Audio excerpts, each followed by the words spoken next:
It's rare where you get the opportunity to come and work in an environment like one that exists at Glendale, and an opportunity to work for the second largest electric utility in LA County. So for me, it was all about the potential, what that represented, and I was really interested to see what I could do while I was here. So that's what attracted me the most. Straight out of college, I started off in aerospace. I started working with this Lockheed Martin Skunk Works out of Palmdale. I was there for about 5 years. It was there that I learned how to be a little bit more agile in my approach to engineering and project management. But it also gave me a lot of insight into how to move quickly. It's a prototyping facility, so even though I was an electrical engineer, I was working on temperature issues, I was working on materials issues, but I was doing the things that needed to be done to get a project moving forward. So that gave me a lot of good insight that agility is key to being productive. And then I started off right out of there after 5 years with aerospace. I jumped into Burbank Water and Power.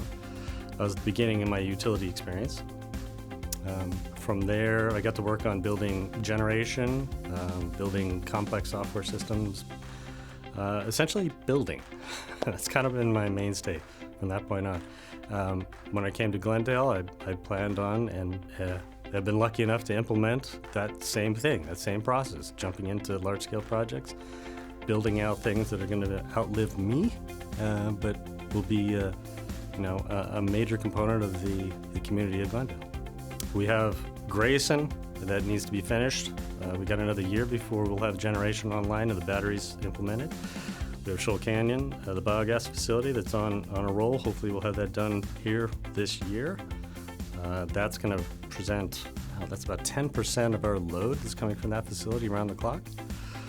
But I think we have to look even deeper into higher penetrations, just local solar, local battery, and then generally just preparing Glendale for the future, which, it's very sketchy right now. We're all trying to figure out what the future is supposed to be. But I think because the future is unknown, we have the ability to write it. So we're working hard to put Glendale in that path where it has the ability to recognize opportunity when it presents itself.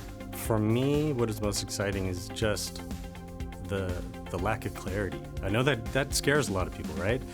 The chaos is kind of interest to me. The lack of unknown actually gives me interest to get up every day and kind of see what's going to be out there for the day. So not knowing exactly what's going on and kind of being able to formulate that vision as we roll forward and doing it in a team environment. I've got a great team working with me.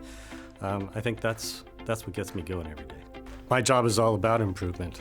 So I think what the future looks like for Glendale, I think we need to have the flexibility to grow into what the community needs most. Not just supplying energy and not just supplying water, but supplying stability. I think the key for us is to provide a point of growth, not just for business, but for community and for culture. So I think one of the things we really need to focus on is making that available, making that opportunity present, not just to the community. I'm very serious about what we can do with our own employees, the staff in-house, but community is our primary focus.